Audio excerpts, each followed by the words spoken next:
ಓಂ ಶಾಂತಿ. ಇಂದಿನ ಪರಮಾತ್ಮನ ಮಹಾವಾಕ್ಯ ಮುರಳಿ ದಿನಾಂಕ 31/3/2025. ಬಾಪ್ತಾದ ಮಧುಬನ. ಮಧುರ ಮಕ್ಕಳೇ, ಈಗ ಈ ಹಳೆಯ ಜಗತ್ತಿನ ಗೇಟ್ನಿಂದ ಹೊರಗಡೆ ಬಂದು ಶಾಂತಿಧಾಮ ಮತ್ತು ಸುಖಧಾಮಕ್ಕೆ ನೀವು ಹೋಗುತ್ತಿದ್ದೀರಾ. ಪರಮಾತ್ಮ ತಂದೆ ಮುಕ್ತಿ ಮತ್ತು ಜೀವನ್ ಮುಕ್ತಿಯ ಮಾರ್ಗದ ಬಗ್ಗೆ ತಿಳಿಸುತ್ತಾರೆ. ಇಂದಿನ ಪ್ರಶ್ನೆ ಆಗಿದೆ, ವರ್ತಮಾನ ಸಮಯದಲ್ಲಿ ಎಲ್ಲದಕ್ಕಿಂತ ಬಹಳ ಒಳ್ಳೆಯ ಕರ್ಮ ಯಾವುದಾಗಿದೆ? ಉತ್ತರ, ಎಲ್ಲಾ ಕರ್ಮಕ್ಕಿಂತ ಬಹಳ ಒಳ್ಳೆಯ ಕರ್ಮ ಅಂದರೆ ಮನಸ್ಸ ವಾಚ ಕರ್ಮಣ ಅಂದರಿಗೆ ಊರುಗೋಲಾಗುವುದು. ಈಗ ಮಕ್ಕಳಾದ ನೀವು ಜ್ಞಾನದ ಬಗ್ಗೆ ವಿಚಾರ ಸಾಗರ ಮಂಥನವನ್ನು ಮಾಡಬೇಕು.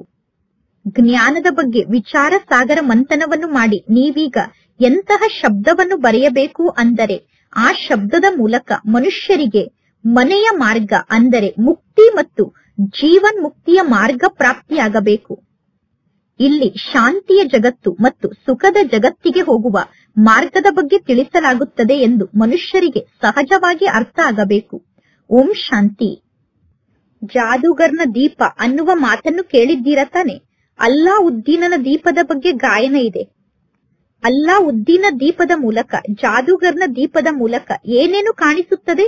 ವೈಕುಂಠ ಕಾಣಿಸುತ್ತದೆ, ಸ್ವರ್ಗ ಕಾಣಿಸುತ್ತದೆ, ಸುಖಧಾಮ ಕಾಣಿಸುತ್ತದೆ. ದೀಪಕ್ಕೆ ಪ್ರಕಾಶ ಎಂದು ಕರೆಯಲಾಗುತ್ತದೆ. ಈಗ ಜಗತ್ತಿನಲ್ಲಿ ಅಂಧಕಾರ ಅಂತೂ ಇದೆ ತಾನೆ? ಈಗ ಪ್ರಕಾಶವನ್ನು ತೋರಿಸುವುದಕ್ಕೋಸ್ಕರ ಮಕ್ಕಳಾದ ನೀವು ಪ್ರದರ್ಶನ ಅಥವಾ ಮೇಳಗಳನ್ನು ನಿರ್ಮಾಣ ಮಾಡುತ್ತೀರಾ. ಎಷ್ಟೊಂದು ಹಣವನ್ನು ಖರ್ಚು ಮಾಡುತ್ತೀರಾ. ಜಗತ್ತಿನ ಜನರಿಗೆ ಪ್ರಕಾಶವನ್ನು ನೀಡಲು ಎಷ್ಟೊಂದು ತಲೆಯನ್ನು ಚಚ್ಚಿಕೊಳ್ಳುತ್ತೀರಾ. ಮಕ್ಕಳು ಕೇಳುತ್ತಾರೆ, ಬಾಬಾ ಈ ಪ್ರದರ್ಶನಕ್ಕೆ ಯಾವ ಹೆಸರನ್ನು ಇಡಬೇಕು ಎಂದು. ಬಾಂಬೆಗೆ ಗೇಟ್ ವೇ ಆಫ್ ಇಂಡಿಯಾ ಎಂದು ಕರೆಯುತ್ತಾರೆ, ಅಂದರೆ ಭಾರತಕ್ಕೆ ಹೋಗುವಂತಹ ಗೇಟ್ ಎಂದು ಕರೆಯುತ್ತಾರೆ. ಹಡಗು ಮೊದಲು ಬಾಂಬೆಗೆ ಬರುತ್ತದೆ. ದೆಹಲಿಯಲ್ಲೂ ಕೂಡ ಭಾರತದ ಗೇಟ್ ಇದೆ, ಇಂಡಿಯಾ ಗೇಟ್ ಇದೆ. ಈಗ ಇಲ್ಲಿ ನಮ್ಮ ಬಳಿ ಮುಕ್ತಿ ಮತ್ತು ಜೀವನ್ ಮುಕ್ತಿ ಅನ್ನುವ 2 ಗೇಟ್ ಇದೆ. ಅಂದ ಮೇಲೆ ಸದಾ 2 ಗೇಟ್ ಇರುತ್ತದೆ ತಾನೆ? ಒಂದು ಒಳಗಡೆ ಬರುವಂತಹ ಗೇಟ್, ಇನ್ನೊಂದು ಹೊರಗಡೆ ಹೋಗುವಂತಹ ಗೇಟ್. ಒಂದು ಬರುವಂತಹ ಗೇಟ್ ಆದರೆ ಇನ್ನೊಂದು ಹೋಗುವಂತಹ ಗೇಟ್ ಆಗಿದೆ. ಇಲ್ಲೂ ಕೂಡ ಅದೇ ರೀತಿ 2 ಗೇಟ್ ಇದೆ.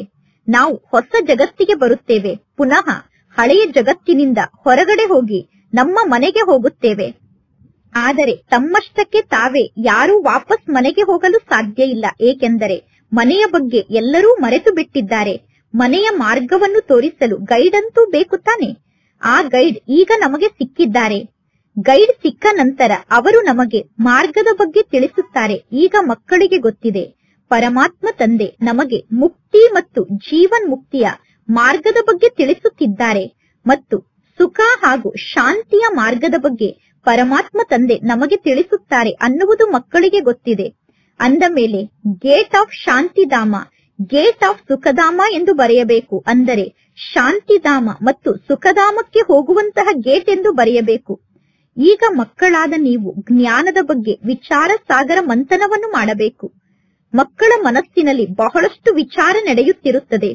ಮುಕ್ತಿ ಎಂದು ಯಾವುದಕ್ಕೆ ಕರೆಯಲಾಗುತ್ತದೆ, ಜೀವನ್ ಮುಕ್ತಿ ಎಂದು ಯಾವುದಕ್ಕೆ ಕರೆಯಲಾಗುತ್ತದೆ ಅನ್ನುವುದು ಜಗತ್ತಿನಲ್ಲಿ ಯಾರಿಗೂ ಗೊತ್ತಿಲ್ಲ.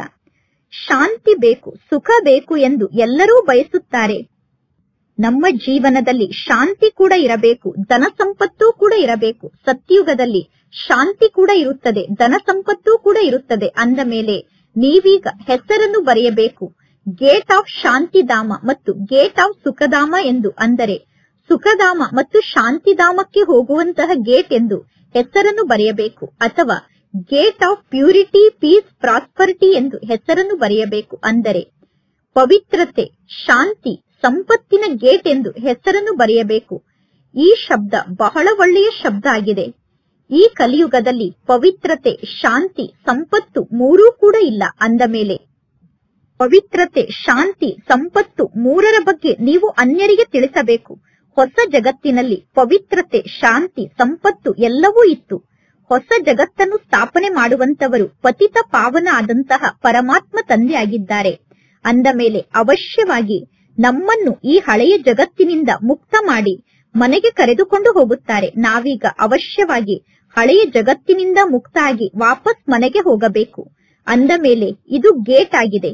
ಇದು ಪವಿತ್ರತೆ, ಶಾಂತಿ ಮತ್ತು ಸಂಪತ್ತಿನ ಗೇಟ್ ಆಗಿದೆ. ಪರಮಾತ್ಮ ತಂದೆಗೆ ಪವಿತ್ರತೆ, ಶಾಂತಿ, ಸಂಪತ್ತಿನ ಗೇಟ್ ಅನ್ನುವ ಹೆಸರು ಬಹಳಷ್ಟು ಇಷ್ಟ ಆಗುತ್ತದೆ. ಈಗ ವಾಸ್ತವದಲ್ಲಿ ಪರಮಾತ್ಮ ಶಿವ ತಂದೆ ಸ್ವರ್ಗದ ಗೇಟ್ ಅನ್ನು ಓಪನ್ ಮಾಡುತ್ತಾರೆ. ಆದರೆ ಪರಮಾತ್ಮ ತಂದೆ ಬ್ರಾಹ್ಮಣರಾದ ನಮ್ಮ ಮೂಲಕ ಗೇಟ್ ಅನ್ನು ಓಪನ್ ಮಾಡಿಸುತ್ತಾರೆ. ಜಗತ್ತಿನಲ್ಲಿ ಬಹಳಷ್ಟು ಓಪನಿಂಗ್ ಸೆರೆಮನಿ ನಡೆಯುತ್ತಿರುತ್ತದೆ.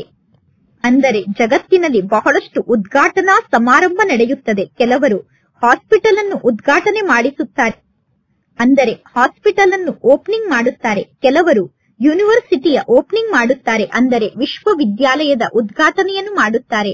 ಇಲ್ಲಿ ಒಮ್ಮೆ ಮಾತ್ರ ಈ ಓಪನಿಂಗ್ ನಡೆಯುತ್ತದೆ. ಅದು ಕೂಡ ಈ ಸಂಗಮ ಯುಗದ ಸಮಯದಲ್ಲಿ ಮಾತ್ರ ಸ್ವರ್ಗದ ಗೇಟ್ ನ ಓಪನಿಂಗ್ ನಡೆಯುತ್ತದೆ. ಅಂದ ಮೇಲೆ ಈ ಜ್ಞಾನದ ಮಾತಿನ ಬಗ್ಗೆ ವಿಚಾರವನ್ನು ಮಾಡಲಾಗುತ್ತದೆ. ಮಕ್ಕಳು ಪರಮಾತ್ಮ ತಂದೆಗೆ ಪತ್ರವನ್ನು ಬರೆದಿದ್ದಾರೆ. ಬ್ರಹ್ಮ ತಂದೆ ಬಂದು ಈ ಪ್ರದರ್ಶನವನ್ನು ಉದ್ಘಾಟನೆ ಮಾಡಬೇಕು ಎಂದು, ಬಾಪ್ತಾದ ಇಬ್ಬರನ್ನೂ ಕೂಡ ಪ್ರದರ್ಶನದ ಉದ್ಘಾಟನೆಯನ್ನು ಮಾಡಲು ಕರೆಸಬೇಕು ಎಂದು ಮಕ್ಕಳು ಪತ್ರವನ್ನು ಬರೆದಿದ್ದಾರೆ. ಪರಮಾತ್ಮ ತಂದೆ ತಿಳಿಸುತ್ತಾರೆ, ನಾನಂತೂ ಹೊರಗಡೆ ಜಗತ್ತಿಗೆ ಹೋಗಲು ಸಾಧ್ಯ ಇಲ್ಲ. ಪರಮಾತ್ಮ ತಂದೆ ಉದ್ಘಾಟನೆಯನ್ನು ಮಾಡಲು ಹೋಗಬೇಕು ಎಂದು ತಂದೆಯ ಬುದ್ಧಿಯಲ್ಲಿ ವಿಚಾರ ಬರುವುದಿಲ್ಲ. ತಂದೆ ಹೋಗಿ ಉದ್ಘಾಟನೆಯನ್ನು ಮಾಡುವಂತಹ ಕಾಯಿದೆ ಇಲ್ಲ. ಯಾರು ಬೇಕಾದರೂ ಪ್ರದರ್ಶನವನ್ನು ಉದ್ಘಾಟನೆ ಮಾಡಬಹುದು. ಪೇಪರ್ನಲ್ಲಿ ಪ್ರಿಂಟ್ ಆಗುತ್ತದೆ, ಪ್ರಜಾಪಿತ ಬ್ರಹ್ಮ ಕುಮಾರಿಯರು ಎಂದು. ಈ ಹೆಸರು ಬಹಳ ಒಳ್ಳೆಯ ಹೆಸರಾಗಿದೆ. ಪ್ರಜಾಪಿತ ಸರ್ವರಿಗೂ ತಂದೆ ಆಗಿದ್ದಾರೆ ತಾನೆ. ಪ್ರಜಾಪಿತ ಬ್ರಹ್ಮ ಸರ್ವರಿಗೂ ತಂದೆ ಆಗಿದ್ದಾರೆ. ಅಂದ ಮೇಲೆ ಬ್ರಹ್ಮ ತಂದೆ ಏನು ಕಡಿಮೆ ಅಲ್ಲ, ಪ್ರಜಾಪಿತ ಬ್ರಹ್ಮ ಏನು ಸಣ್ಣವರಲ್ಲ. ಪುನಃ ಪರಮಾತ್ಮ ತಂದೆ ಸ್ವಯಂ ಓಪನಿಂಗ್ ಸೆರೆಮನಿಯನ್ನು ಮಾಡಿಸುತ್ತಾರೆ. ಏಕೆಂದರೆ ಮಾಡಿಸುವಾತ ತಂದೆ ಪರಮಾತ್ಮ ಆಗಿದ್ದಾರೆ. ಬುದ್ಧಿಯಲ್ಲಿ ಸದಾ ಈ ಮಾತಿನ ವಿಚಾರ ಇರುತ್ತದೆ, ನಾವೀಗ ಸ್ವರ್ಗವನ್ನು ಸ್ಥಾಪನೆ ಮಾಡುತ್ತಿದ್ದೇವೆ ಎಂದು. ಅಂದ ಮೇಲೆ ಪುರುಷಾರ್ಥವನ್ನು ಮಾಡಿ ಬಹಳಷ್ಟು ಶ್ರೀಮತದಂತೆ ನಡೆಯಬೇಕು. ವರ್ತಮಾನ ಸಮಯದಲ್ಲಿ ಮನಸ್ಸ, ವಾಚ, ಕರ್ಮಣ ಮೂರರ ಮೂಲಕ ಬಹಳ ಒಳ್ಳೆಯ ಕರ್ಮ ಅಂದರೆ ಅಂದರಿಗೆ ಊರುಗೋಲಾಗುವುದಾಗಿದೆ. ಗೀತೆ ಕೂಡ ಇದೆ, ಹೇ ಪ್ರಭು ಅಂದರಿಗೆ ಊರುಗೋಲಾಗಿ ಎಂದು. ಎಲ್ಲರೂ ಅಂದರೇ ಆಗಿದ್ದಾರೆ. ಅಂದ ಮೇಲೆ ಪರಮಾತ್ಮ ತಂದೆ ಬಂದು ಊರುಗೋಲಾಗುತ್ತಾರೆ. ಜ್ಞಾನದ ಮೂರನೇ ನೇತ್ರವನ್ನು ನೀಡುತ್ತಾರೆ. ಆ ಮೂರನೇ ನೇತ್ರದ ಮೂಲಕ ನೀವು ನಂಬರ್ ವಾರ್ ಪುರುಷಾರ್ಥದ ಅನುಸಾರ ಸ್ವರ್ಗಕ್ಕೆ ಹೋಗುತ್ತೀರಾ. ಎಲ್ಲರೂ ನಂಬರ್ ವಾರ್ ಆಗಿದ್ದೀರಾ. ಇದು ಬಹಳ ದೊಡ್ಡ ಬೇಹದ್ದಿನ ಹಾಸ್ಪಿಟಲ್ ಮತ್ತು ವಿಶ್ವವಿದ್ಯಾಲಯ ಆಗಿದೆ. ಅಂದ ಮೇಲೆ ಎಲ್ಲರಿಗೂ ತಿಳಿಸಲಾಗುತ್ತದೆ, ಆತ್ಮರಿಗೆ ತಂದೆಯಾದಂತಹ ಪರಂಪಿತ ಪರಮಾತ್ಮ ತಂದೆ ಪತಿತ ಪಾವನ ಆಗಿದ್ದಾರೆ. ಈಗ ಆ ಪರಮಾತ್ಮ ತಂದೆಯನ್ನು ನೆನಪು ಮಾಡಿ, ಆಗ ನೀವು ಸುಖಧಾಮಕ್ಕೆ ಹೋಗುತ್ತೀರಾ. ಈ ಜಗತ್ತು ನರಕ ಆಗಿದೆ. ಈ ನರಕವನ್ನು ನೀವೀಗ ನೆನಪು ಮಾಡಬಾರದು. ಈ ನರಕಕ್ಕೆ ಸ್ವರ್ಗ ಎಂದು ಕರೆಯುವುದಿಲ್ಲ. ಸ್ವರ್ಗದಲ್ಲಿ ಕೇವಲ ಒಂದೇ ಧರ್ಮ ಇರುತ್ತದೆ. ಭಾರತ ಸ್ವರ್ಗ ಆಗಿತ್ತು. ಭಾರತ ಸ್ವರ್ಗ ಆಗಿದ್ದಾಗ ಬೇರೆ ಯಾವ ಧರ್ಮವೂ ಇರಲಿಲ್ಲ. ನೀವು ಕೇವಲ ಇಷ್ಟೇ ಮಾತನ್ನು ನೆನಪಿನಲ್ಲಿ ಇಟ್ಟುಕೊಂಡರೂ ಕೂಡ ಇದು ಮನ್ಮನಾಭವ ಆಗಿದೆ. ಅಂದ ಮೇಲೆ ಸ್ವರ್ಗದಲ್ಲಿ ನಾವು ಸಂಪೂರ್ಣ ವಿಶ್ವಕ್ಕೆ ಮಾಲೀಕರಾಗಿದ್ದೆವು ಅನ್ನುವ ಮಾತು ಕೂಡ ಮಕ್ಕಳಿಗೆ ನೆನಪಿಗೆ ಬರುವುದಿಲ್ಲ. ನಮಗೆ ಪರಮಾತ್ಮ ತಂದೆ ಸಿಕ್ಕಿದ್ದಾರೆ ಅನ್ನುವ ಖುಷಿ ನಮ್ಮ ಬುದ್ಧಿಯಲ್ಲಿ ಇರಬೇಕು. ಆದರೆ ಮಾಯೇನು ಕಡಿಮೆ ಇಲ್ಲ. ಪರಮಾತ್ಮ ತಂದೆಗೆ ಮಕ್ಕಳಾಗಿ ಪುನಃ ಮಕ್ಕಳು ಅಷ್ಟೊಂದು ಖುಷಿಯಲ್ಲಿ ಇರುವುದಿಲ್ಲ. ಪರಮಾತ್ಮ ತಂದೆಗೆ ಮಕ್ಕಳಾಗಿದ್ದರೂ ಕೂಡ ಮಕ್ಕಳು ಅಷ್ಟೊಂದು ಖುಷಿಯಲ್ಲಿ ಇರುವುದಿಲ್ಲ. ಮಕ್ಕಳು ಪೆಟ್ಟನ್ನು ತಿನ್ನುತ್ತಿರುತ್ತಾರೆ. ಮಾಯೆ ಗಳಿಗೆ ಗಳಿಗೆಗೂ ಮಕ್ಕಳಿಗೆ ಪೆಟ್ಟನ್ನು ಕೊಡುತ್ತಿರುತ್ತದೆ. ಶಿವ ತಂದೆಯ ನೆನಪನ್ನು ಮಾಯೆ ಮರೆಸಿ ಬಿಡುತ್ತದೆ. ಮಕ್ಕಳು ಸ್ವಯಂ ಹೇಳುತ್ತಾರೆ, ತಂದೆಯ ನೆನಪು ಸ್ಥಿರವಾಗಿ ಬುದ್ಧಿಯಲ್ಲಿ ಇರುವುದಿಲ್ಲ ಎಂದು. ಪರಮಾತ್ಮ ತಂದೆ ಜ್ಞಾನದ ಸಾಗರನಲ್ಲಿ ಮುಳುಗಿಸುತ್ತಾರೆ. ಮಾಯೆ ಪುನಃ ವಿಷದ ಸಾಗರದಲ್ಲಿ ಮುಳುಗಿಸಿ ಬಿಡುತ್ತದೆ. ಮಾಯೆ ವಿಷದ ಸಾಗರದಲ್ಲಿ ಮುಳುಗಿಸಿದಾಗ ಮಕ್ಕಳು ವಿಕಾರ ಅನ್ನುವ ವಿಷದ ಸಾಗರದಲ್ಲಿ ಖುಷಿಯಿಂದ ಮುಳುಗಿರುತ್ತಾರೆ. ಪರಮಾತ್ಮ ತಂದೆ ತಿಳಿಸುತ್ತಾರೆ, ಶಿವ ತಂದೆಯನ್ನು ನೆನಪು ಮಾಡಿ. ಮಾಯೆ ಪುನಃ ತಂದೆಯ ನೆನಪನ್ನು ಮರೆಸಿ ಬಿಡುತ್ತದೆ.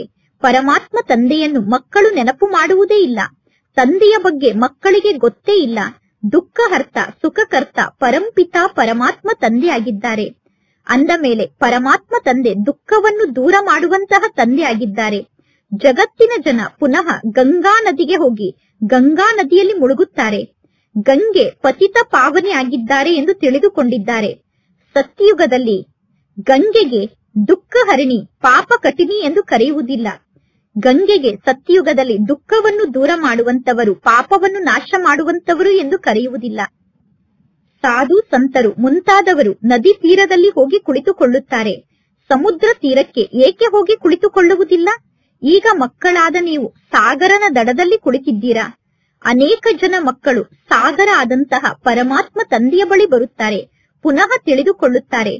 ಸಾಗರದಿಂದ ಹುಟ್ಟಿರುವಂತಹ ಸಣ್ಣ ದೊಡ್ಡ ನದಿಗಳು ನಾವೆಲ್ಲ ಆಗಿದ್ದೇವೆ ಎಂದು. ಬ್ರಹ್ಮಪುತ್ರ, ಸಿಂಧ್, ಸರಸ್ವತಿ ಅನ್ನುವ ಹೆಸರನ್ನು ನದಿಗಳಿಗೆ ಇಟ್ಟಿದ್ದಾರೆ. ಪರಮಾತ್ಮ ತಂದೆ ತಿಳಿಸುತ್ತಾರೆ, ಮಕ್ಕಳೇ, ನೀವೀಗ ಮನಸ್ಸ ವಾಚ ಕರ್ಮಣ ಬಹಳಷ್ಟು ಸ್ವಯಂನ ಕಡೆ ಗಮನವನ್ನು ಕೊಡಬೇಕು. ಎಂದೂ ಕೂಡ ನಿಮಗೆ ಕ್ರೋಧ ಬರಬಾರದು. ಮನಸ್ಸ ವಾಚ ಕರ್ಮಣ ನೀವೀಗ ಎಂದೂ ಕ್ರೋಧವನ್ನು ಮಾಡಬಾರದು. ಕ್ರೋಧ ಮೊದಲು ಮನಸ್ಸಿನಲ್ಲಿ ಬರುತ್ತದೆ, ನಂತರ ವಾಣಿಯಲ್ಲಿ ಬರುತ್ತದೆ, ನಂತರ ಕರ್ಮದಲ್ಲಿ ಬರುತ್ತದೆ. ಮನಸ್ಸು, ವಾಣಿ, ಕರ್ಮ ಅನ್ನುವುದು 3 ಕಿಟಕಿಯಾಗಿದೆ. ಆದ್ದರಿಂದ ಪರಮಾತ್ಮ ತಂದೆ ತಿಳಿಸುತ್ತಾರೆ, ಮಧುರ ಮಕ್ಕಳೇ, ಜಾಸ್ತಿ ಮಾತನ್ನು ಮಾತನಾಡಬೇಡಿ, ಶಾಂತಿಯಲ್ಲಿ ಇರಿ. ವಾಣಿಯಲ್ಲಿ ಬಲೆ ಬನ್ನಿ, ಕರ್ಮದಲ್ಲಿ ಬಲೆ ಬನ್ನಿ. ಸಿಟ್ಟು ಮೊದಲು ಮನಸ್ಸಿನಲ್ಲಿ ಬರುತ್ತದೆ, ನಂತರ ವಾಣಿಯಲ್ಲಿ ಬರುತ್ತದೆ, ನಂತರ ಕರ್ಮದಲ್ಲಿ ಬರುತ್ತದೆ. ಕ್ರೋಧ ಮನಸ್ಸು, ವಾಣಿ, ಕರ್ಮ ಅನ್ನುವ 3 ಕಿಟಕಿಯಿಂದ ಹೊರಗಡೆ ಬರುತ್ತದೆ. ಮೊದಲು ಮನಸ್ಸಿನಲ್ಲೇ ಕ್ರೋಧ ಉತ್ಪನ್ನ ಆಗುತ್ತದೆ.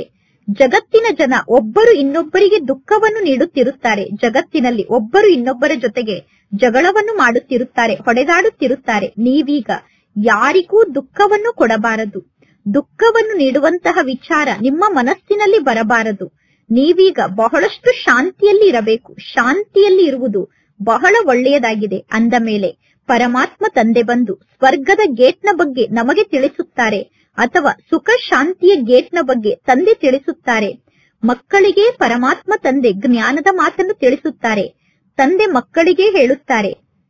ತಂದೆ ಮಕ್ಕಳಿಗೆ ಜ್ಞಾನದ ಮಾತನ್ನು ತಿಳಿಸಿ ಮಕ್ಕಳಿಗೆ ಪುನಃ ಹೇಳುತ್ತಾರೆ, ನೀವು ಅನ್ಯರಿಗೆ ಜ್ಞಾನವನ್ನು ತಿಳಿಸಿ ಎಂದು. ಪವಿತ್ರತೆ, ಶಾಂತಿ, ಸಂಪತ್ತು ಸ್ವರ್ಗದಲ್ಲಿ ಇರುತ್ತದೆ ಅನ್ನುವ ಮಾತನ್ನು ಅನ್ಯರಿಗೆ ತಿಳಿಸಬೇಕು. ನಾವು ಹೇಗೆ ಸತ್ಯುಗಕ್ಕೆ ಹೋಗುತ್ತೇವೆ ಅನ್ನುವುದನ್ನು ಅರ್ಥ ಮಾಡಿಕೊಳ್ಳಬೇಕು. ಈ ಮಹಾಭಾರತ ಯುದ್ಧದ ಮೂಲಕ ಸ್ವರ್ಗದ ಗೇಟ್ ತೆರೆಯುತ್ತದೆ. ಪರಮಾತ್ಮ ತಂದೆ ಜ್ಞಾನದ ಮಾತನ್ನು ಮಕ್ಕಳಿಗೆ ತಿಳಿಸುತ್ತಾರೆ. ಬ್ರಹ್ಮ ತಂದೆಯ ಮನಸ್ಸಿನಲ್ಲೂ ಕೂಡ ಜ್ಞಾನದ ಬಗ್ಗೆ ವಿಚಾರ ಸಾಗರ ಮಂಥನ ನಡೆಯುತ್ತಿರುತ್ತದೆ. ಈ ಪ್ರದರ್ಶನಕ್ಕೆ ಯಾವ ಹೆಸರನ್ನು ಇಡಬೇಕು ಎಂದು ಬ್ರಹ್ಮ ತಂದೆ ವಿಚಾರವನ್ನು ಮಾಡುತ್ತಿರುತ್ತಾರೆ.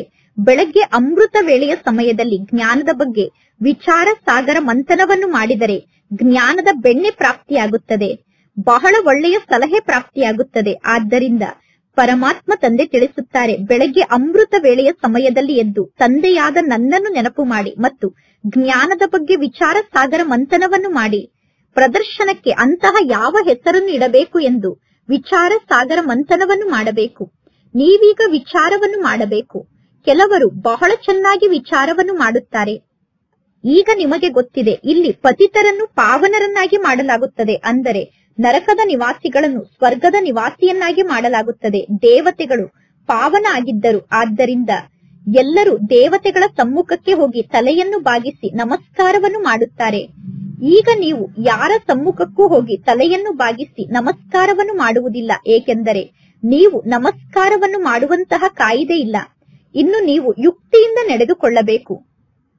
ಸಾಧು ಸಂತರು ಕೂಡ ಸ್ವಯಂವನ್ನು ಬಹಳಷ್ಟು ಶ್ರೇಷ್ಠರು ಮತ್ತು ಪವಿತ್ರರು ಎಂದು ತಿಳಿದುಕೊಂಡಿದ್ದಾರೆ. ಅನ್ಯರನ್ನು ಅಪವಿತ್ರರು, ಕನಿಷ್ಠರು ಎಂದು ತಿಳಿದುಕೊಂಡಿದ್ದಾರೆ. ಬಲೆ ನಿಮಗೆ ಗೊತ್ತಿದೆ, ನಾವು ಎಲ್ಲರಿಗಿಂತ ಶ್ರೇಷ್ಠ ಆಗಿದ್ದೇವೆ. ಆದರೆ ಯಾರಾದರೂ ನಿಮ್ಮ ಸಮ್ಮುಖದಲ್ಲಿ ಕೈಯನ್ನು ಜೋಡಿಸಿ ನಮಸ್ಕಾರ ಎಂದು ಹೇಳಿದರೆ ನೀವು ಅವರಿಗೆ ಪ್ರತಿಕ್ರಿಯೆಯನ್ನು ನೀಡಲು ಕೈಯನ್ನು ಜೋಡಿಸಿ ನಮಸ್ಕಾರವನ್ನು ಮಾಡಬೇಕು. ಹರಿ ಓಂ ತತ್ಸತ್ ಎಂದು ಹೇಳುತ್ತಾರೆ. ಹರಿ ಓಂ ತತ್ಸತ್ ಎಂದು ಹೇಳಿ ಅವರು ನಮಸ್ಕಾರವನ್ನು ಮಾಡಿದಾಗ ನೀವು ನಮಸ್ಕಾರವನ್ನು ಮಾಡಬೇಕಾಗುತ್ತದೆ. ಯುಕ್ತಿಯಿಂದ ನಡೆದುಕೊಳ್ಳದೇ ಇದ್ದರೆ ಅವರು ನಿಮ್ಮ ಕೈಗೆ ಬರುವುದಿಲ್ಲ. ಇಲ್ಲಿ ನೀವು ಬಹಳಷ್ಟು ಯುಕ್ತಿಯಿಂದ ನಡೆದುಕೊಳ್ಳಬೇಕು. ಯಾವಾಗ ತಲೆಯ ಮೇಲೆ ಸಾವು ಬರುತ್ತದೆಯೋ ಆಗ ಎಲ್ಲರೂ ಭಗವಂತ ತಂದೆಯ ಹೆಸರನ್ನು ಹೇಳುತ್ತಾರೆ. ವರ್ತಮಾನ ಸಮಯದಲ್ಲಿ ಇಂತಹ ಅನೇಕ ಘಟನೆಗಳು ನಡೆಯುತ್ತಿರುತ್ತದೆ. ಇದ್ದಕ್ಕಿದ್ದಂತೆ ಸಾವು ಬರುತ್ತದೆ. ನಿಧಾನವಾಗಿ ವಿನಾಶದ ಬೆಂಕಿ ಎಲ್ಲಾ ಕಡೆ ಹರಡುತ್ತದೆ. ಒಮ್ಮೆ ವಿನಾಶ ಶುರುವಾದರೆ ಸಾಕು, ವಿದೇಶದಿಂದ ನಿಧಾನವಾಗಿ ಇಡೀ ಜಗತ್ತೇ ಸುಟ್ಟು ಹೋಗುತ್ತದೆ. ಮೊದಲು ವಿನಾಶ ವಿದೇಶದಲ್ಲಿ ಶುರು ಆಗುತ್ತದೆ. ನಂತರ ನಿಧಾನವಾಗಿ ಇಡೀ ಜಗತ್ತೇ ವಿನಾಶದ ಅಗ್ನಿಯಲ್ಲಿ ಸುಟ್ಟು ಹೋಗುತ್ತದೆ. ಅಂತ್ಯದಲ್ಲಿ ಮಕ್ಕಳಾದ ನೀವು ಮಾತ್ರ ಉಳಿದುಕೊಳ್ಳುತ್ತೀರಾ. ನಿಮ್ಮ ಆತ್ಮ ಪವಿತ್ರ ಆಗುತ್ತದೆ. ನಂತರ ನೀವು ಹೊಸ ಜಗತ್ತಿಗೆ ಹೋಗುತ್ತೀರಾ. ಅಂದರೆ ಹೊಸ ಜಗತ್ತಿನ ಆಸ್ತಿ ನಿಮಗೆ ಸಿಗುತ್ತದೆ. ಹೊಸ ಜಗತ್ತಿನಲ್ಲಿ ಮಕ್ಕಳಾದ ನಿಮಗೆ ಹೊಸ ನೋಟ್ ಸಿಗುತ್ತದೆ. ಜಗತ್ತಿನ ಹೊಸ ನೋಟ್ ಮಕ್ಕಳಿಗೆ ಸಿಗುತ್ತದೆ. ಅಂದರೆ ಸತ್ಯಯುಗದಲ್ಲಿ ನೀವೇ ರಾಜ್ಯವನ್ನು ಆಳುತ್ತೀರಾ. ಅಲ್ಲಾವುದ್ದೀನನ ದೀಪದ ಹೆಸರು ಎಷ್ಟೊಂದು ಪ್ರಸಿದ್ಧ ಆಗಿದೆ. ಅಲ್ಲಾವುದ್ದೀನನ ದೀಪದ ಮೂಲಕ ಕುಬೇರನ ಖಜಾನೆಯೇ ಪ್ರಾಪ್ತಿಯಾಗುತ್ತದೆ ಎಂದು ತೋರಿಸುತ್ತಾರೆ. ಅವಶ್ಯವಾಗಿ ಸತ್ಯಯುಗದಲ್ಲಿ ನಿಮಗೆ ಕುಬೇರನ ಖಜಾನೆ ಪ್ರಾಪ್ತಿಯಾಗುತ್ತದೆ. ನಿಮಗೆ ಗೊತ್ತಿದೆ, ಅಲ್ಲಾ ಅವಲುದ್ದೀನ್ ತಕ್ಷಣ ಸೂಚನೆಯ ಮೂಲಕ ಸಾಕ್ಷಾತ್ಕಾರವನ್ನು ಮಾಡಿಸುತ್ತಾರೆ. ಕೇವಲ ನೀವು ಶಿವತಂದೆಯನ್ನು ನೆನಪು ಮಾಡಿ, ಆಗ ನಿಮಗೆ ಎಲ್ಲಾ ಪ್ರಕಾರದ ಸಾಕ್ಷಾತ್ಕಾರ ಆಗುತ್ತದೆ. ನವದಾ ಭಕ್ತಿಯ ಮೂಲಕ ಸಾಕ್ಷಾತ್ಕಾರ ಆಗುತ್ತದೆ. ಈಗ ನಿಮಗೆ ಗುರಿ ಉದ್ದೇಶದ ಸಾಕ್ಷಾತ್ಕಾರ ಆಗುತ್ತದೆ. ಪುನಃ ಪರಮಾತ್ಮ ತಂದೆಯನ್ನು ನೀವು ಬಹಳಷ್ಟು ನೆನಪು ಮಾಡುತ್ತೀರಾ. ಸ್ವರ್ಗವನ್ನು ನೀವು ಬಹಳಷ್ಟು ನೆನಪು ಮಾಡುತ್ತೀರಾ. ಗಳಿಗೆ ಗಳಿಗೆಗೂ ತಂದೆ ಮತ್ತು ಸ್ವರ್ಗವನ್ನು ನೋಡುತ್ತಿರಬೇಕು. ಯಾರು ಪರಮಾತ್ಮ ತಂದೆಯ ನೆನಪಿನಲ್ಲಿ ಬಹಳಷ್ಟು ಸ್ಥಿತ ಆಗಿರುತ್ತಾರೋ, ಜ್ಞಾನದ ನಶೆಯಲ್ಲಿ ಇರುತ್ತಾರೋ, ಅವರು ಅಂತ್ಯದಲ್ಲಿ ಎಲ್ಲಾ ದೃಶ್ಯವನ್ನು ನೋಡುತ್ತಾರೆ. ಅಂದರೆ ಯಾರು ತಂದೆಯ ನೆನಪಿನಲ್ಲಿ ಬಹಳಷ್ಟು ಸ್ಥಿತ ಆಗಿದ್ದಾರೋ, ಯಾರು ಜ್ಞಾನದ ನಶೆಯಲ್ಲಿ ಬಹಳಷ್ಟು ಸ್ಥಿತ ಆಗಿದ್ದಾರೋ ಅಂತವರು ಅಂತ್ಯದ ಎಲ್ಲಾ ದೃಶ್ಯವನ್ನು ಈ ಕಣ್ಣಿನಿಂದ ನೋಡುತ್ತಾರೆ. ಗುರಿ ಬಹಳ ದೊಡ್ಡದಾಗಿದೆ. ಸ್ವಯಂವನ್ನು ಆತ್ಮ ಎಂದು ತಿಳಿದುಕೊಂಡು ಪರಮಾತ್ಮ ತಂದೆಯನ್ನು ನೆನಪು ಮಾಡಬೇಕು. ಸ್ವಯಂವನ್ನು ಆತ್ಮ ಎಂದು ತಿಳಿದುಕೊಂಡು ತಂದೆಯನ್ನು ನೆನಪು ಮಾಡುವುದು ಚಿಕ್ಕಮ್ಮನ ಮನೆಗೆ ಹೋಗಿ ಬಂದಷ್ಟು ಸುಲಭ ಅಲ್ಲ. ಪರಮಾತ್ಮ ತಂದೆಯನ್ನು ನೆನಪು ಮಾಡುವ ಮಾತಿನಲ್ಲಿ ಬಹಳಷ್ಟು ಪರಿಶ್ರಮ ಇದೆ. ನೆನಪೇ ಮುಖ್ಯ ಆಗಿದೆ. ಹೇಗೆ ಪರಮಾತ್ಮ ತಂದೆ ದಿವ್ಯ ದೃಷ್ಟಿಯ ದಾತ ಆಗಿದ್ದಾರೋ ಅದೇ ರೀತಿ ನೀವು ಸ್ವಯಂಗೋಸ್ಕರ ದಿವ್ಯ ದೃಷ್ಟಿಯ ದಾತ ಆಗುತ್ತೀರಾ. ಹೇಗೆ ಭಕ್ತಿ ಮಾರ್ಗದಲ್ಲಿ ತೀವ್ರ ವೇಗದಿಂದ ಪರಮಾತ್ಮ ತಂದೆಯನ್ನು ನೆನಪು ಮಾಡಿದಾಗ ಸಾಕ್ಷಾತ್ಕಾರ ಆಗುತ್ತದೆ. ಸ್ವಯಂನ ಪರಿಶ್ರಮದ ಮೂಲಕ ನೀವು ದಿವ್ಯ ದೃಷ್ಟಿಯ ದಾತ ಆಗುತ್ತೀರಾ. ನೀವೀಗ ಪರಮಾತ್ಮ ತಂದೆಯನ್ನು ನೆನಪು ಮಾಡುವಂತಹ ಪರಿಶ್ರಮವನ್ನು ಪಡುತ್ತೀರಾ. ತಂದೆಯ ನೆನಪಿನಲ್ಲಿ ನೀವು ಬಹಳಷ್ಟು ಖುಷಿಯಲ್ಲಿ ಇರುತ್ತೀರಾ. ಆಗ ನಿಮಗೆ ಬಹಳಷ್ಟು ಸಾಕ್ಷಾತ್ಕಾರ ಆಗುತ್ತದೆ. ಈ ಸಂಪೂರ್ಣ ಜಗತ್ತೇ ಮರೆತು ಹೋಗಬೇಕು. ಮನ್ಮನಾಭವ ಸ್ಥಿತಿಯಲ್ಲಿ ಸ್ಥಿತ ಆಗಬೇಕು. ಈ ಜಗತ್ತನ್ನು ಮರೆತು ಮನ್ಮನಾಭವ ಸ್ಥಿತಿಯಲ್ಲಿ ಸ್ಥಿತ ಆದ ನಂತರ ನಮಗೆ ಇನ್ನೇನು ಬೇಕು? ಯೋಗದ ಶಕ್ತಿಯ ಮೂಲಕ ಪುನಃ ನಾವು ನಮ್ಮ ಶರೀರವನ್ನು ತ್ಯಾಗ ಮಾಡುತ್ತೇವೆ. ಭಕ್ತಿ ಮಾರ್ಗದಲ್ಲಿ ಎಷ್ಟೊಂದು ಪರಿಶ್ರಮವನ್ನು ಪಡಬೇಕಾಗುತ್ತದೆ. ಈ ಜ್ಞಾನ ಮಾರ್ಗದಲ್ಲೂ ಕೂಡ ಪರಿಶ್ರಮವನ್ನು ಪಡಬೇಕು. ಪರಮಾತ್ಮ ತಂದೆ ಪರಿಶ್ರಮದ ಮಾರ್ಗವನ್ನು ಬಹಳ ಚೆನ್ನಾಗಿ ತಿಳಿಸುತ್ತಾರೆ. ಸ್ವಯಂವನ್ನು ಆತ್ಮ ಎಂದು ತಿಳಿದುಕೊಂಡು ಪುನಃ ದೇಹದ ಅಭಿಮಾನವನ್ನು ಮರೆಯಬೇಕು. ಸ್ವಯಂವನ್ನು ಆತ್ಮ ಎಂದು ತಿಳಿದುಕೊಂಡಾಗ ದೇಹಾಭಿಮಾನ ಇರಲು ಸಾಧ್ಯ ಇಲ್ಲ. ಸ್ವಯಂವನ್ನು ಆತ್ಮ ಎಂದು ತಿಳಿದುಕೊಂಡಾಗ ನೀವು ತಂದೆಯ ಸಮಾನ ಆಗುತ್ತೀರಾ. ಆಗ ನಿಮಗೆ ಸಾಕ್ಷಾತ್ಕಾರ ಆಗುತ್ತಿರುತ್ತದೆ. ತಂದೆಯ ನೆನಪಿನಲ್ಲಿ ಸ್ಥಿತ ಆದಾಗ ನಿಮಗೆ ಬಹಳಷ್ಟು ಖುಷಿ ಇರುತ್ತದೆ. ಅಂತ್ಯದ ರಿಸಲ್ಟ್ ನ ಬಗ್ಗೆ ಬಹಳಷ್ಟು ಗಾಯನ ಇದೆ. ಸ್ವಯಂವನ್ನು ನಾಮರೂಪದಿಂದ ಭಿನ್ನ ಮಾಡಿಕೊಳ್ಳಬೇಕು. ಈಗ ನೀವು ಸ್ವಯಂನ ನಾಮರೂಪದಿಂದ ಭಿನ್ನ ಆಗಬೇಕು. ಅಂದ ಮೇಲೆ ಪುನಃ ಅನ್ಯರ ಹೆಸರು ರೂಪವನ್ನು ನೆನಪು ಮಾಡಿದರೆ ನಿಮ್ಮ ಗತಿ ಏನಾಗಬಹುದು? ಇಲ್ಲಿ ನಾವು ಸ್ವಯಂನ ನಾಮರೂಪವನ್ನೇ ಮರೆಯಬೇಕು. ಅಂದ ಮೇಲೆ ಒಂದು ವೇಳೆ ನಾವು ಅನ್ಯರ ಹೆಸರು ರೂಪವನ್ನು ನೆನಪು ಮಾಡುತ್ತಿದ್ದರೆ ನಮ್ಮ ಪರಿಸ್ಥಿತಿ ಏನಾಗಬಹುದು? ಜ್ಞಾನ ಬಹಳ ಸಹಜ ಆಗಿದೆ. ಪ್ರಾಚೀನ ಭಾರತದ ಯೋಗ ಏನಿದೆ ಆ ಯೋಗದಲ್ಲಿ ಜಾದು ಇದೆ. ಪರಮಾತ್ಮ ತಂದೆ ತಿಳಿಸಿದ್ದಾರೆ, ಬ್ರಹ್ಮ ಜ್ಞಾನಿಗಳು ಈ ರೀತಿ ಶರೀರವನ್ನು ತ್ಯಾಗ ಮಾಡುತ್ತಾರೆ. ಅಂದರೆ ಆತ್ಮನಾದ ನಾನು ಪರಮಾತ್ಮನಲ್ಲಿ ಲೀನ ಆಗುತ್ತೇನೆ ಎಂದು ತಿಳಿದುಕೊಂಡು ಬ್ರಹ್ಮ ಜ್ಞಾನಿಗಳು ಶರೀರವನ್ನು ತ್ಯಾಗ ಮಾಡುತ್ತಾರೆ. ಆದರೆ ಅವರು ಪರಮಾತ್ಮನಲ್ಲಿ ಲೀನ ಆಗುವುದಿಲ್ಲ. ಅವರು ಬ್ರಹ್ಮ ಜ್ಞಾನಿಗಳಾಗಿದ್ದಾರೆ. ಬ್ರಹ್ಮ ತಂದೆ ನೋಡಿದ್ದಾರೆ ಸನ್ಯಾಸಿಗಳು ಕುಳಿತಂತೆ ಹೇಗೆ ಶರೀರವನ್ನು ತ್ಯಾಗ ಮಾಡುತ್ತಾರೆ ಎಂದು. ಸನ್ಯಾಸಿಗಳು ಶರೀರವನ್ನು ತ್ಯಾಗ ಮಾಡಿದಾಗ ವಾಯುಮಂಡಲ ಸಂಪೂರ್ಣ ಶಾಂತ ಆಗಿ ಬಿಡುತ್ತದೆ. ವಾತಾವರಣದಲ್ಲಿ ಸಂಪೂರ್ಣ ನಿಶಬ್ದ ಸ್ಥಿತಿ ಇರುತ್ತದೆ. ಯಾರು ಜ್ಞಾನ ಮಾರ್ಗದಲ್ಲಿ ಇದ್ದಾರೋ ಅವರಿಗೆ ಮಾತ್ರ ಆ ನಿಶಬ್ದ ವಾತಾವರಣದ ಅನುಭವ ಆಗುತ್ತದೆ. ಶಾಂತಿಯಲ್ಲಿ ಇರುವಂತವರಿಗೆ ಮಾತ್ರ ಆ ವಾತಾವರಣದ ಅನುಭವ ಆಗುತ್ತದೆ. ಇನ್ನು ಕೆಲವು ಮಕ್ಕಳಂತೂ ಈಗಲೂ ಕೂಡ ಸಣ್ಣ ಮಕ್ಕಳು ಅಂದರೆ ಬೇಬಿಗಳಾಗಿದ್ದಾರೆ. ಗಳಿಗೆ ಗಳಿಗೆಗೂ ಕೆಳಗಡೆ ಬೀಳುತ್ತಿರುತ್ತಾರೆ. ಈ ಜ್ಞಾನ ಮಾರ್ಗದಲ್ಲಿ ಬಹಳಷ್ಟು ಗುಪ್ತ ಪರಿಶ್ರಮವನ್ನು ಪಡಬೇಕು. ಭಕ್ತಿ ಮಾರ್ಗದಲ್ಲಿ ಪ್ರತ್ಯಕ್ಷ ರೂಪದಲ್ಲಿ ಪರಿಶ್ರಮವನ್ನು ಪಡುತ್ತಾರೆ. ಮಾಲೆಯನ್ನು ಜಪ ಮಾಡುವುದು, ಕುಟೀರದಲ್ಲಿ ಕುಳಿತು ಭಕ್ತಿಯನ್ನು ಮಾಡುವುದು ಪ್ರತ್ಯಕ್ಷದಲ್ಲಿ ಕಾಣಿಸುತ್ತದೆ. ಇಲ್ಲಿ ನೀವು ನಡೆದಾಡುತ್ತಾ ತಿರುಗಾಡುತ್ತಾ ಪರಮಾತ್ಮ ತಂದೆಯನ್ನು ನೆನಪು ಮಾಡುತ್ತೀರಾ. ನೀವು ಪರಮಾತ್ಮ ತಂದೆಯನ್ನು ನೆನಪು ಮಾಡುತ್ತಿದ್ದೀರಾ ಅನ್ನುವುದು ಯಾರಿಗೂ ಗೊತ್ತಾಗುವುದಿಲ್ಲ. ನೀವೀಗ ರಾಜ್ಯ ಭಾಗ್ಯವನ್ನು ಪಡೆದುಕೊಳ್ಳುತ್ತಿದ್ದೀರಾ ಅನ್ನುವುದು ಯಾರಿಗೂ ಗೊತ್ತಾಗುವುದಿಲ್ಲ. ಯೋಗದ ಶಕ್ತಿಯ ಮೂಲಕ ಎಲ್ಲಾ ಲೆಕ್ಕಾಚಾರವನ್ನು ಚುಕ್ತ ಮಾಡಿಕೊಳ್ಳಬೇಕು. ಜ್ಞಾನದ ಮೂಲಕ ಲೆಕ್ಕಾಚಾರ ಚುಕ್ತ ಆಗುವುದಿಲ್ಲ. ನೆನಪಿನ ಮೂಲಕ ಲೆಕ್ಕಾಚಾರ ಚುಕ್ತ ಆಗುತ್ತದೆ. ಕರ್ಮ ಭೋಗವನ್ನು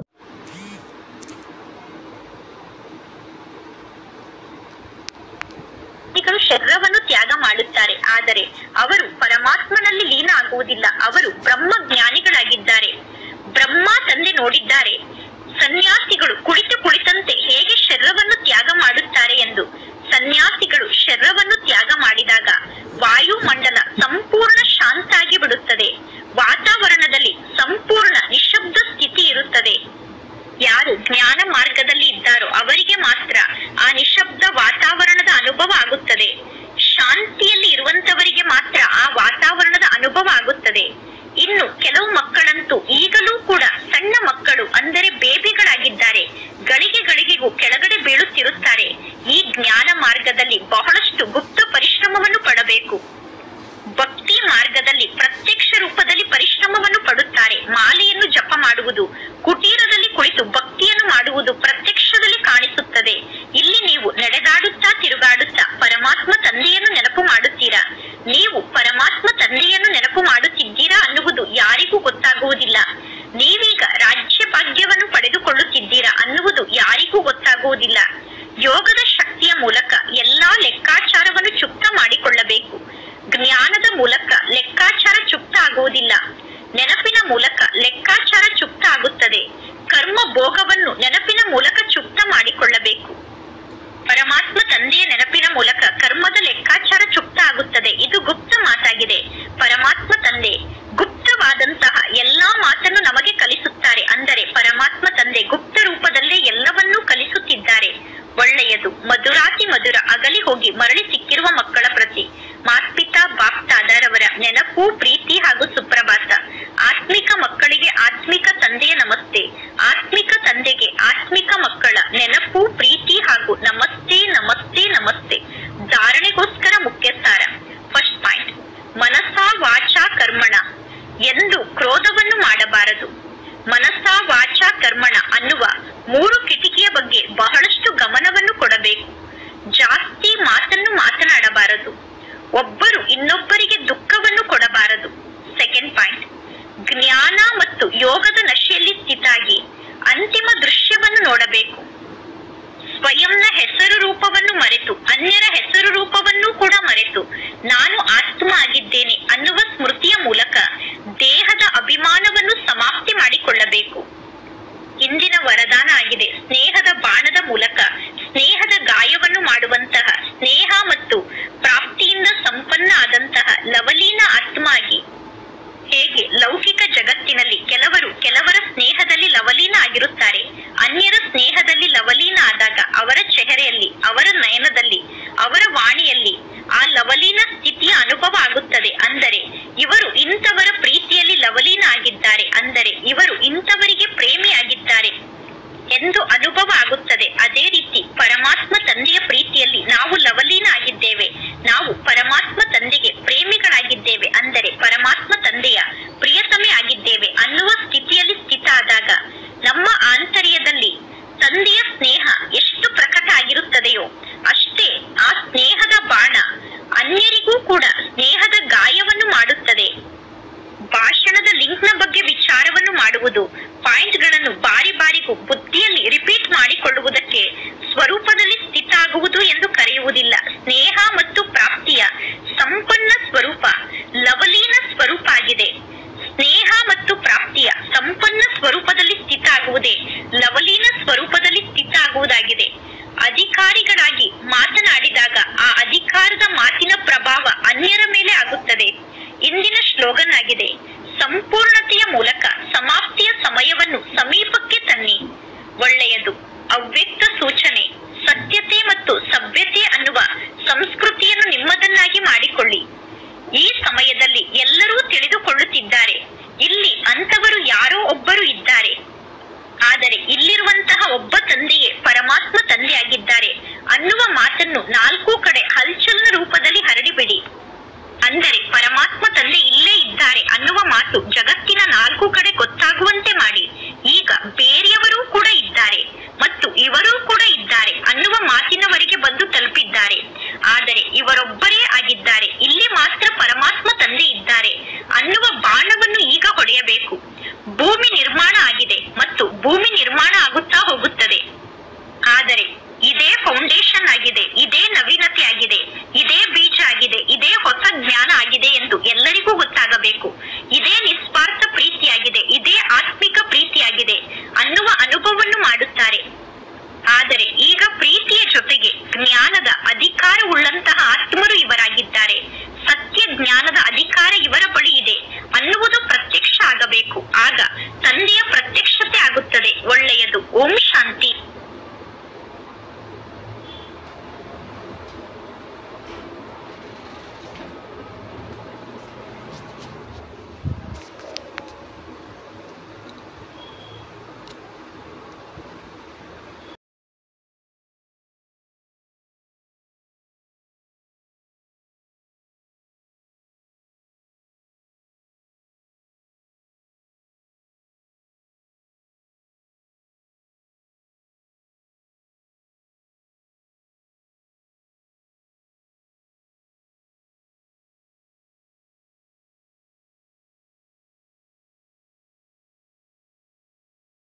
ನೆನಪಿನ ಮೂಲಕ